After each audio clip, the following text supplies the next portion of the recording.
เสนอตอนสงกรานต์ไปลินทรายหาดจะเป็นจะได้ขอเชิญฐานติดตามรับชมได้เลยสงกรานต์นี่ไปอินสงกรานต์ว่าฉันได้กลายจะปูไปหอดแม่น้ำสักเตือฝ่ายเนาะฝ่ายเนาะข้านกินปูเห็นแต่งามกลอีนี่ฝ่ายเนาะ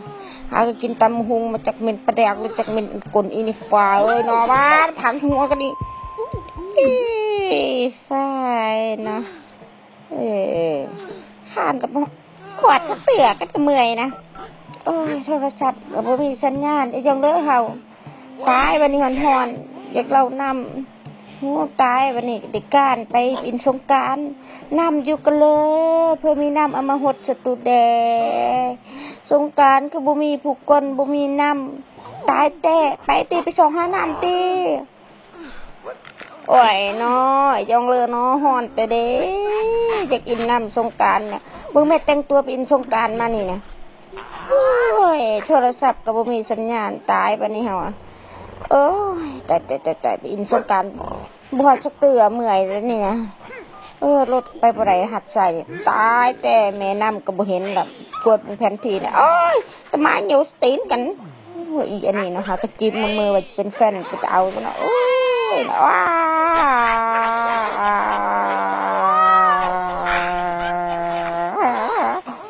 ตกปูหิวน้ำเพิ่มมีน้ำมาหดเสดสงการนี่บุมีเพิ่มมาหดน้ำลายตาลงจับอุ้ยนี่แม่นเลยน่ะเกมก็จะกินเกมไฟเนาะบ่ได้อินน้ำก็อินเกมก็ยังใครอันนี้ประตูเกมก็ลายตาแหงเนาะกำลังคิดกำลังฝันเอาไว้ซะดิฝัดที่ใจอยู่นั่นแหละก็หัดใส่พอใส่หัดกันอยากแต่งหน้าบ่ได้อินน้ำสงกรานต์ก็อยากจะแต่งหน้าโต๊ะแต่งหน้าแต่งหน้าแต่งตาเป็นบาแล้วพวกนี้เมาแดดพอได้มีน้ำก็เอาน้ำมาหดเขาเด้อสงกรานต์นี่บ่ได้หดน้ำผู้สาวบ่มีผู้หดน้ำก็อย่ามีผู้สาวกันแล้วมาเหอะกันจูบกันเลียเด้ไปเดาจนกระบองเพชรหนักแห้งก็ตายบ่สิสูญพันธุ์บ่บักมานี่มาพันปักอีกพวกนี้เมาแดดเป็นบาเป็นเมาไม่น้ำบ่ไปเหอะเขาได้ไหม